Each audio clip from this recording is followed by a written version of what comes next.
Good morning, YouTube. You are on the lifeboat. This is Captain Calhoun speaking. What is going on this morning? Good morning. Happy Friday. Made it through another week. And here we are. Paula D. Penley, Lisa LeKay, Millie Lacey, Heather Rhodes. Good to see you guys. Welcome aboard. Robin, Roberta. Heck yeah, guys.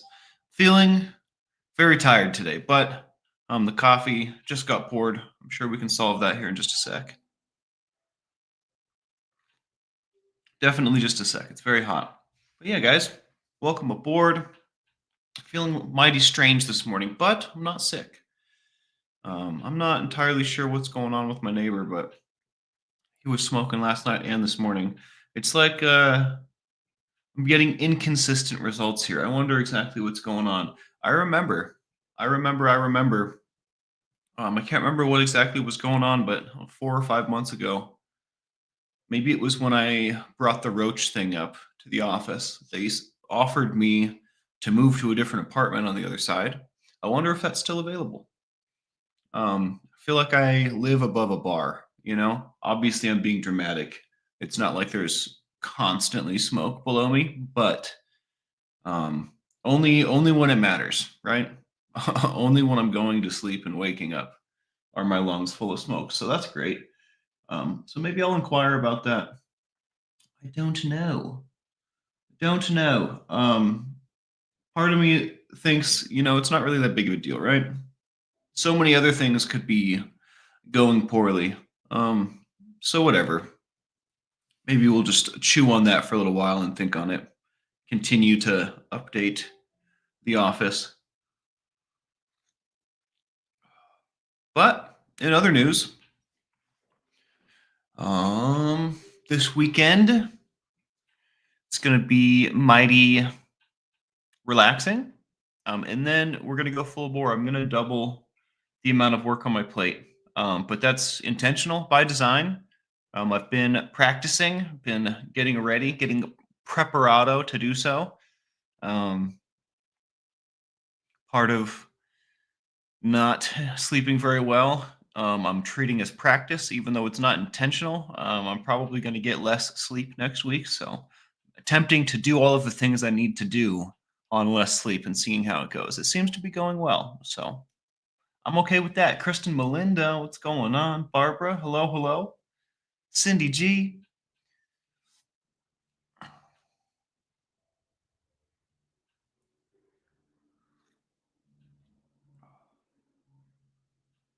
And that also means we'll be doing some art this weekend. If I feel inspired, we'll do some painting, but otherwise we're gonna jump back into the crochet. And also again in February we're gonna be fixing my scooter up, which will be televised. So that'll be fun. Looking forward to all of those things. Um, and I feel half asleep still. I've been awake for about an hour, but something about last night and this morning, I feel very, very groggy, which is a little unfortunate. Folks. Better late than never. That's right. I'm here a little late. We were reading from William White yesterday, and I seem to have lost my place. So while I look for it, do you guys have any exciting weekend plans coming up? Anything to write home about going on this weekend?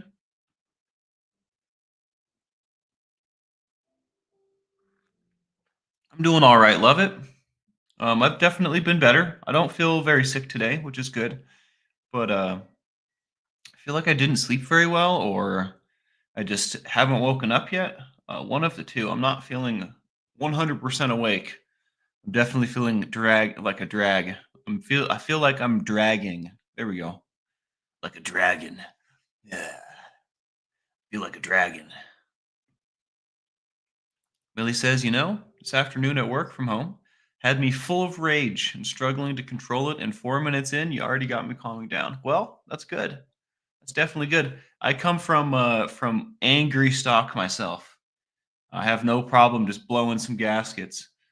But that might be why I sound so calm now. I practiced quite a bit, turning that off. Turning that down. I'm glad that I could help, Millie. Being angry sucks, doesn't it? Does not feel good. But not only does it not feel good, it feels like you can't let it go as well. You have to continue feeling that way. That's how it feels, at least. It's terrible, terrible stuff. Levitt says lack of sleep, semi coma, something like that for sure. I feel zombie ish. And it's worth noting, I was tossing and turning and waking up a bunch last night. I woke up sometimes when you wake up in the middle of the night, you feel awake, right? If I had gotten up at 4 or 5 a.m. the last time I woke up, I would feel amazing right now. But um, I mean, maybe I wouldn't feel amazing. Who knows? But I noticed that when you get up in the proper window, like if you randomly wake up naturally and you feel good, if you get up right then, it is completely optimal. It'll change the way that your day starts. Um, that doesn't always happen to me at the most productive times, right? It would be cool, like if I woke up at 4 o'clock every day feeling that way, that would be one thing. But I can't just get up at 4 sometimes. I feel like that's maybe I can. I don't know. Maybe I'm limiting myself. Kristen says, Millie, you're so kind. I have a hard time imagining you full of rage. Glad you're starting to feel better. Yeah, me too. I tell you what. Could you guys picture me full of rage? I don't think I'm that sweet though. I'm definitely not as sweet as Millie.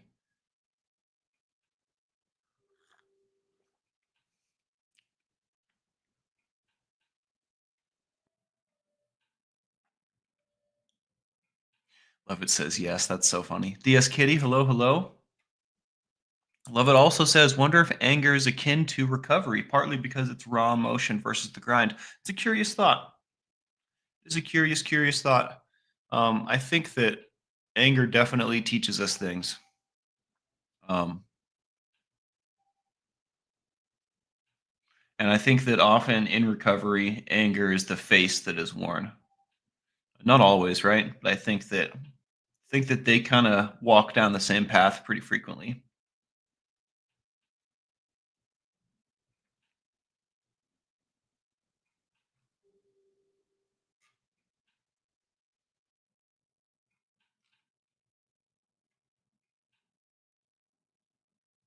Hmm.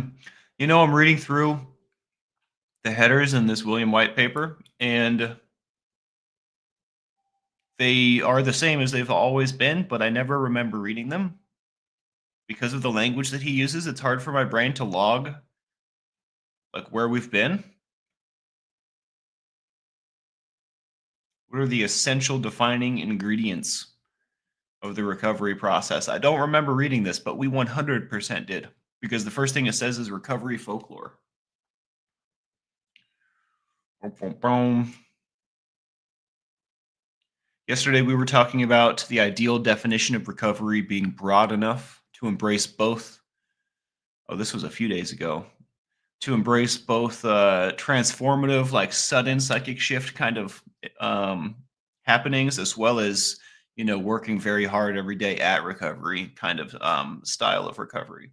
So broad enough. The definition should be broad enough to encompass both, right? To encompass everything, everybody. I agree.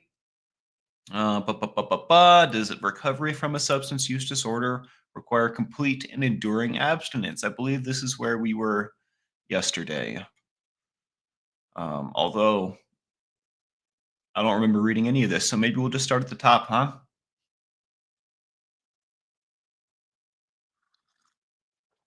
See, Captain, that's exactly what college and grad school is like. You're already used to it. That's hilarious. That is hilarious. Um,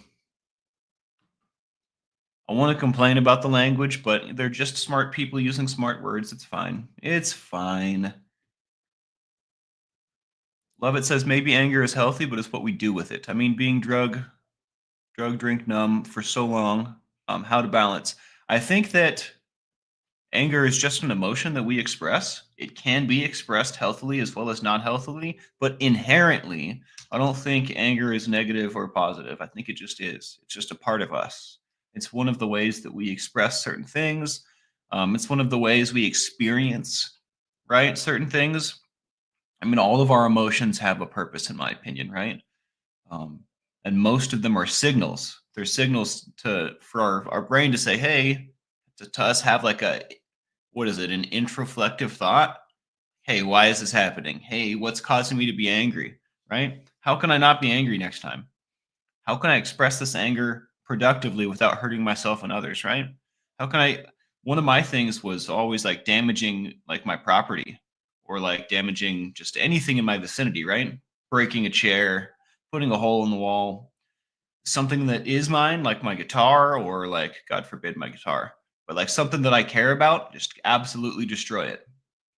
That's how I express anger a lot of the times. And, I don't really express anger like that anymore. Well, I shouldn't say that. I have not expressed anger like that in a very long time, but that is my go to. Emma Fenn, welcome in. Just jumped on from UK. Haven't caught up, but agree it's part of our recovery. All our emotions are. We have numbed them for too long. That's how we deal with it. Usually from a resentment. One sec. I'm going to get some more light in here. Just kidding. It's interesting. The lighting will change day to day. I wonder if it's because I was messing with my camera settings or what the deal is. Little Mink, what's going on? Hey, Calhoun, still tucked up in bed, nearly 5 p.m. here. Good to see you. Well, I'm sure there's a good reason. I hope you're feeling all right. Um, it is safe and sound in the bed. You know what I mean? I remember there was. I'm glad you're here. I remember there was a long period of time where I didn't want to get out of bed for any reason, really. I just wanted to stay in there. I was so depressed. That's where I felt good. It was the only place that I was feeling good. Um, and thank God I found my way out of that place. But I can definitely relate with tucking up in bed, man. It's a surefire way to calm the tornado in my head, in my heart sometimes. Look, Fox, good to see you. FYI, on a typical night, you go through 4 to 6 sleep cycles, each lasting an average of 90 minutes. Waking up mid cycle, even when you get enough hours, leads to that groggy feeling. Always wake up mid cycle. So, thank you for sharing this, Flick. This is 100% what happened last night.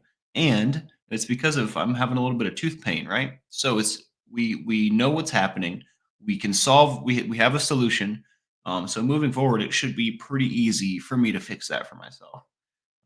I've been sleeping very well and getting very good sleep and waking up feeling amazing. So minus the sickness and the smoke. Um, so I would like to get back to that. Katrina Schaff, hello. Lori Abs, good to see you guys. It has been a while. Welcome in.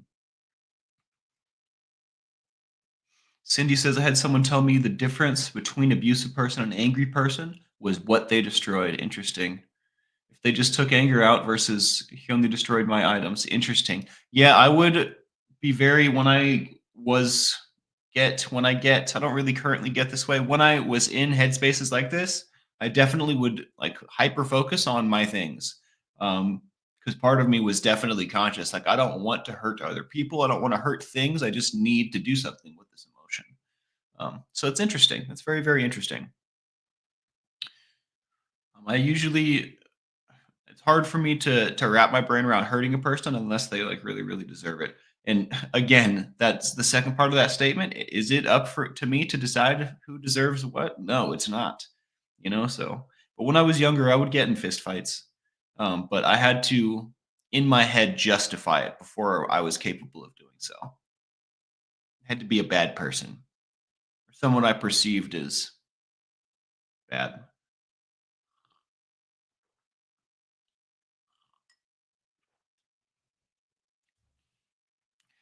Anger doesn't have to be self-destructive, Emma. We can totally 100% process it in a healthy way. It's just non-intuitive. Our natural reaction to anger is often quite self-destructive, but it doesn't have to be. It doesn't have to be. Only if we allow it to. If we don't, it's like uh, it's like totally akin to bottling up your emotions, and then one day they're gonna explode. You know what I mean? One day they're just gonna force their own way out. It's similar stuff. We have to provide anger with like a swift route out that's healthy. Otherwise, it builds pretty quickly. quite aggressively. Brianna Miller says, I hate being angry, makes me feel so out of control. Let's do an anger episode coming up. I'll have to put together a nice episode on anger and processing anger. Maybe we'll tell some stories from my past and also maybe some strategies for processing anger for different people, different styles. Sounds like a good episode, huh? I wouldn't be mad at it. Millie says mine stays inside. Always has conditioning. I'd love a t-shirt saying, "Did I roll my eyes too loud?" That's pretty hilarious. I feel like I've seen that on a shirt before. Or maybe I've just heard someone say that out loud.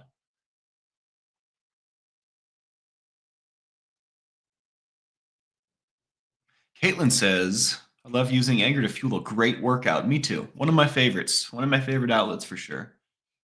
Wharton Fissel, what's going on, big dog? Good to see you, man. I hope this message finds you well.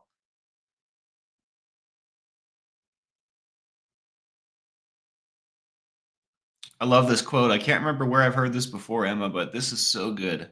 It's like swallowing the poison and expecting our enemies to drop dead.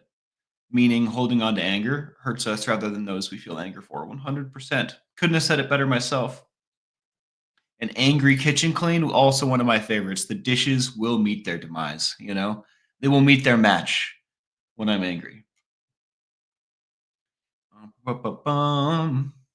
So, little William White. That's how I'm feeling. I feel like doing a little William White. Oh, that's not helpful at all. Let's bring it over here. Recovery defined as a state of sustained abstinence from a drug or category of drugs to which one previously met, etc., criteria for abuse or dependence is implied in treatment outcome studies that report findings in terms of the percentage of treated individuals who had achieved uninterrupted abstinence or who were abstinent at the time of follow-up. If you broke that into two sentences, I wouldn't be mad, you know? So they're saying recovery, when defined as sustained abstinence from a drug, is implied in treatment outcomes that report their findings based on the percentage of individuals who had achieved uninterrupted abstinence. That doesn't make any sense to me. I'm going to move on. I'm not going to hurt my head today trying to understand some of this stupid stuff. This abstinence focus is reflected in the American Society of Addiction Medicine's description of recovery, which is as follows. A process of overcoming both physical and psychological dependence on a psychoactive drug with a commitment to abstinence-based sobriety. And that definition is from 1998. A process of overcoming both physical and psychological dependence on a psychoactive drug with a commitment to abstinence-based sobriety. Goes on to say, in the centrality of sobriety and the use of sobriety birthdays, that's saying that when the focus is centered around sobriety, and we celebrate milestones, right? Sobriety birthdays. Recovery defined as sustained cessation, another way of saying stopping over a long period of time, of alcohol and drug use is also the centerpiece of major anti-stigma messaging campaign of new recovery advocacy organizations. So it's just going on to say that the old way and the new way are butting heads. Again, we're using more time and energy and more paragraphs to say that again. You know, the old way was definitely a sobriety birthday celebrating sustained abstinence style, and that is the centerpiece of major anti-stigma messaging. It's a source of drama between them and new advocacy organizations, which is a statistic from 2006. In contrast, addiction researchers often define the resolution of alcohol and drug problems in a more measured gradation, spanning people who are completely abstinent, who are essentially abstinent, and who continue to use but have shifted from clinical to subclinical patterns of use. I'm interested to know what the difference between clinical and subclinical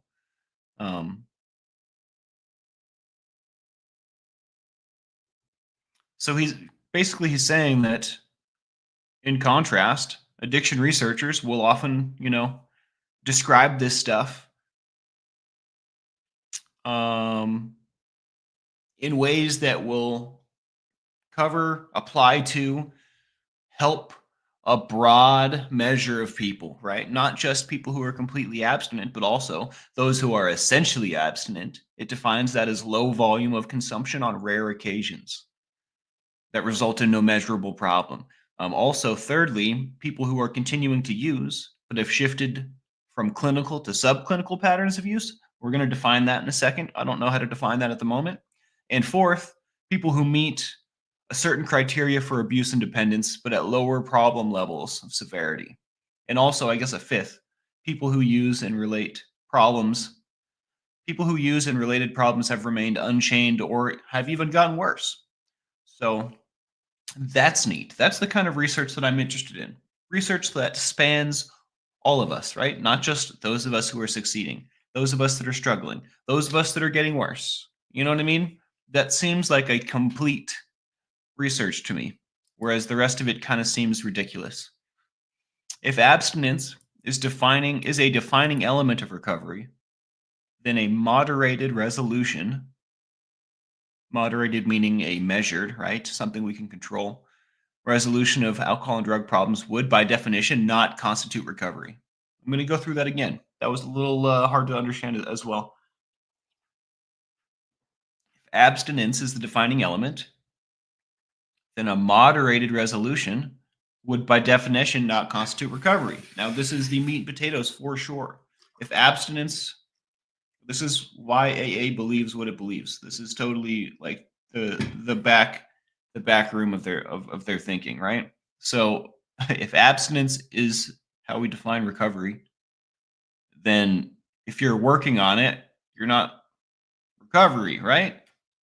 You know what I mean? Right? So the paragraph before it says addiction researchers often define resolution of alcohol and drug problems in a more measured way, spanning all kinds of people, aka people who are completely abstinent. All right, so with the traditional model, those people are good. Those people are in recovery, right? But literally everyone else on the list, the other five, people who are essentially abstinent, low volume of consumption on rare occasions, people who continue to use but have shifted to like who are getting better, I guess. We still don't know what the difference between clinical and subclinical patterns of use are. People who are getting worse, literally the only people who are recovering that are learning anything according to the traditional model of abstinence are the people who are completely abstinent. That's what this is saying here.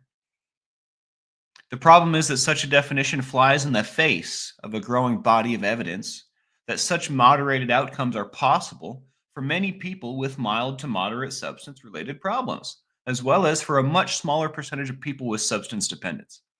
So he's saying there's a ton of research that shows the old way kind of sucks and it's possible to be successful with, any one of these other criteria, aka getting worse, aka getting a little better, aka like falling down and getting back up, right? All of a sudden, medical assisted treatment, all of a sudden, harm reduction, all of a sudden, there's all these other concepts that are valid.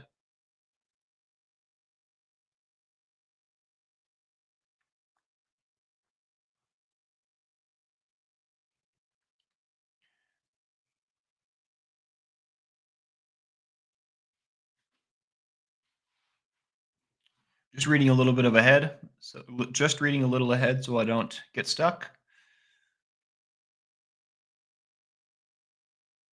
I think he's repeating himself and just kind of like dotting his T's and crossing his I's for the rest of that section. The question for the field, aka the question he poses for the real world, is whether the moderated resolution of alcohol and drug problems will be embraced within the conceptual rubric of recovery. If I were to answer this question, I would say yes. What he's asking is the new way going to stick? Right? Is the new way going to work on a large enough scale that it's accepted? And it already is. I wonder when exactly this was published. Already is. This is a paper from October 2007, folks. So, that being said, a lot has changed in that amount of time. Fentanyl wasn't a thing. So that's very, very interesting. I'm glad that I checked. So this is by far the biggest section yet, the one that we're in the middle of. And again, does recovery from a substance use disorder require complete and enduring abstinence? No wonder this section is the biggest section so far. What's going on, Jeremy? You're late to the stream that I'm late to start. That's okay. We're in the same boat, dog. It's all good. Johnny, what is going on?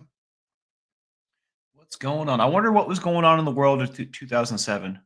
2010 was the year I graduated high school.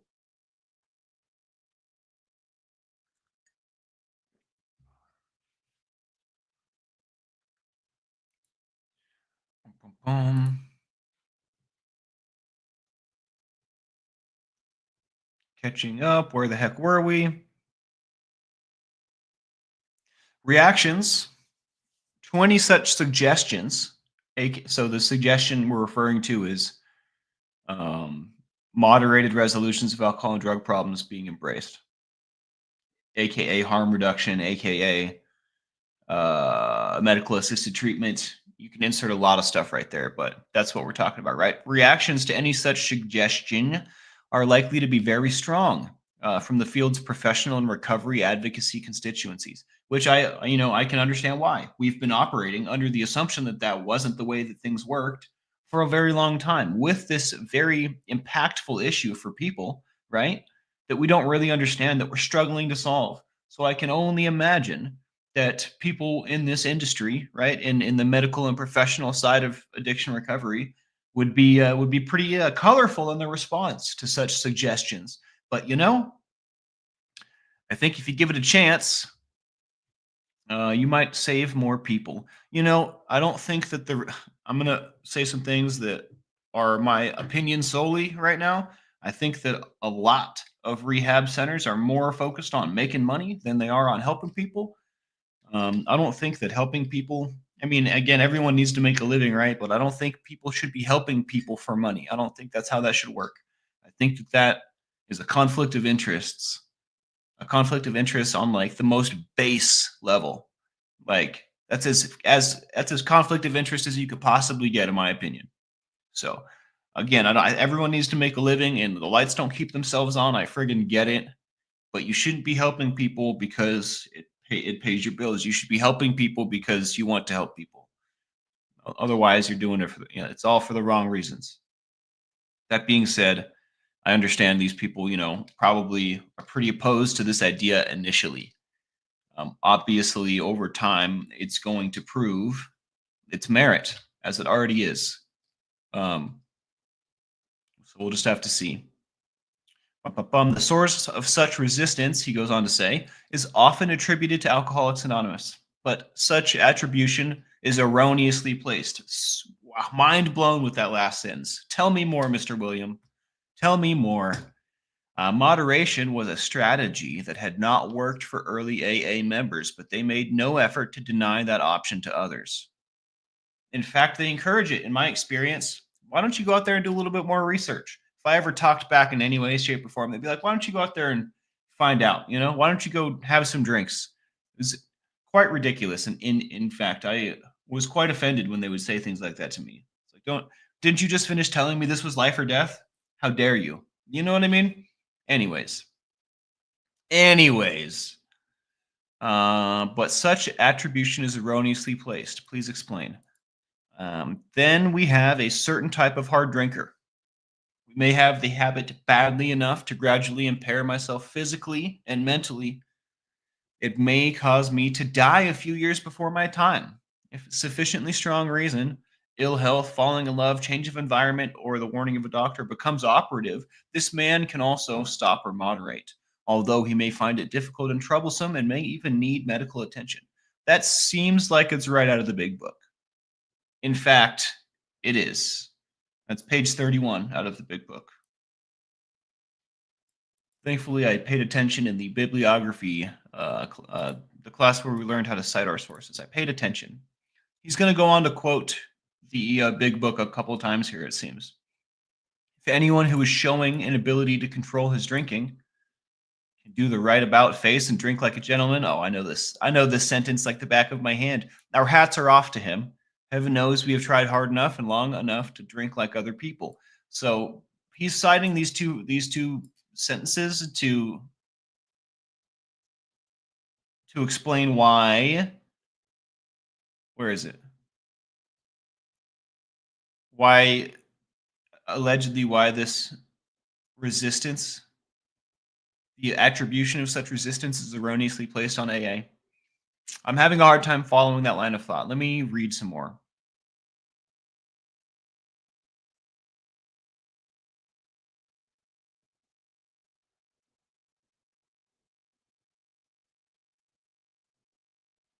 Hmm. That's an interesting way of thinking about it.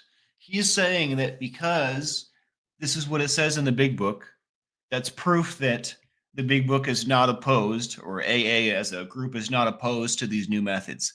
I think that's ridiculous. This is more of a joke. This is more of the AA people saying, "Well, if you don't want to listen to me, go figure it out." That's what I don't think this is the proper way to use this literature.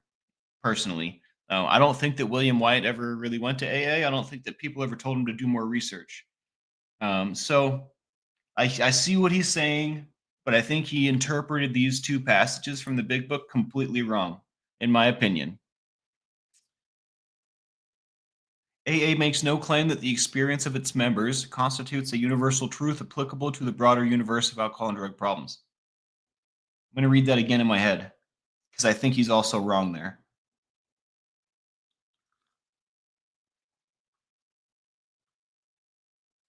When he says the broader universe of alcohol and drug problems, he must be talking about non-alcoholics because they absolutely do claim in the big book to have figured out what's going to work for us hopeless alcoholic types.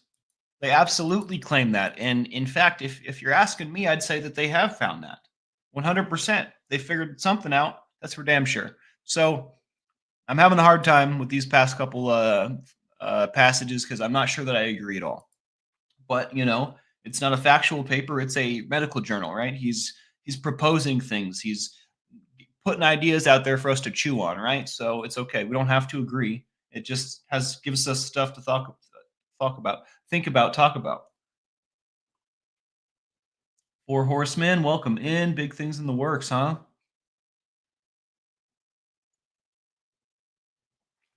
Good to see you. Brown and Miller, hello, hello.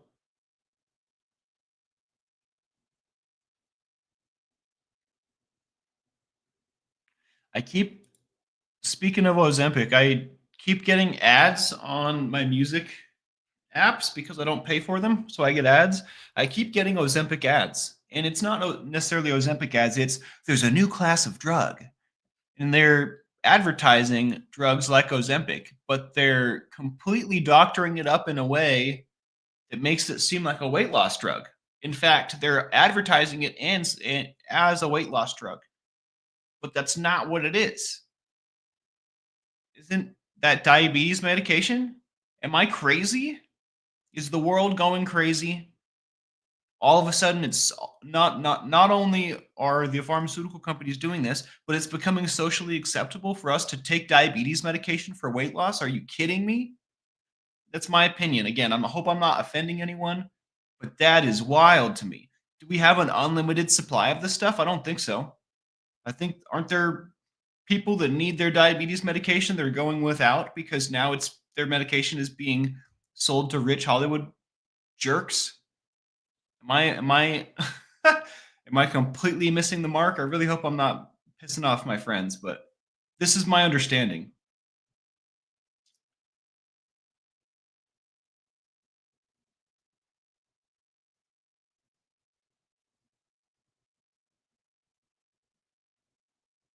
Cindy G uses this for diabetes. That's why I'm correct. This is a diabetes medication. 2 months you couldn't get it. See this? So okay, so my ire is well placed for Cindy G and for everyone else out there. that's not getting them their medication, what they need to live properly, right? That's ridiculous. If you were to make a hierarchy of needs, right? I think that like the medication that I need for my diabetes is far above weight loss medication. You know what I mean? And again, it's hard for me to talk on this subject because I couldn't gain weight if it was my life depended on it. So like I'm in a unique position. I don't understand weight and weight loss and weight gain. It's not real for me. It's fake. I can't gain or lose weight. I am what I am. It's absolutely insane. So like I don't feel very qualified to talk about this, but I know what it's like to not have what I need to like move through the world. I know what it's like to feel broken because I don't have my meds, because I don't have what I need. And I don't wish that upon anybody.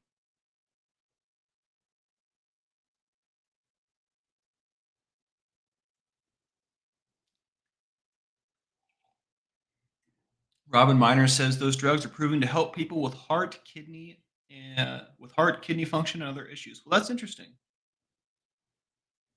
I mean, I have faith in humans, like as a whole, to make good decisions and like to come to good conclusions and resolutions. Right? It might take some time. Right? We might need to go through the character arc.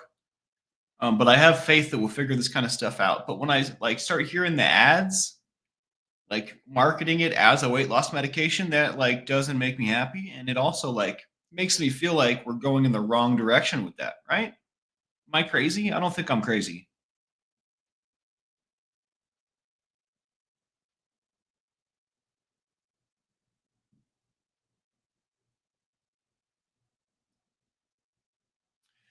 If I'm understanding correctly, that this what they're doing is they're manipulating insulin levels to cause weight to fall off. I don't understand the science of that, but I'm sure Cindy G could answer this better than me. But I'm gonna attempt. What the heck is the purpose of insulin? Insulin controls the amount of sugar in the blood by moving it into the cells where it can be used by the body for energy. Interesting. So if you can't regulate your insulin, you can't regulate your energy, your blood sugar. You can't regulate. I don't know how to say that, but could quite easily get to a point where my insulin levels are causing me to have physical problems, right? Like maybe I'm passing out. Interesting. It's pretty important. Ooh, purpose of the pancreas, learning something new. I always wondered what the heck the pancreas was for. Insulin. There's talk of using it to treat addiction like Chantix. Interesting. Super curious. Super duper curious. Love it says, here's the problem, but also the pitch. I love how this is starting already. You'll lose weight as long as you use it. Big bucks. However, only lasting weight loss comes from healthy changes. I mean, I think that this is pretty much like a secret of the world, right? Like if I'm cutting corners, what I'm going to receive is much less substantial. Maybe not even real. Maybe what I receive is not even going to last, right? It's temporary. Like working out with body weight, you won't lose that as much when you stop. But if you're working out with weights and supplements and then you take a break, that muscle is going to fall off of your body quickly. It's very interesting. Nothing good came easy, right? We all need more peppers, says Jeremy. That's right. Well, I tell you what, let's get some ones up. We haven't done that today. Let's get some ones up for anyone out there that needs a little extra love, a little extra help. Anyone out there that can't get their damn medication. Anyone out there that just needs a little extra love. Let's put the ones up for them. I don't think I'm going to keep going. I would like to be again healthy by the time Monday comes. So I think we're going to call it here. Brianna says, if something sounds too good to be true, it more than likely is. I would 100% agree with you. Please hit that like, subscribe, and the bell for notifications. If you like what we do here, it makes a huge difference. Shout out to the mods, the crew, anyone new. You guys are the best. You guys make my day. I love you. Um, just so to help me not lose my place next time, I'm going to do a little conclusion on what we were reading from William White. We finally were getting into the AA stuff and how they play into this.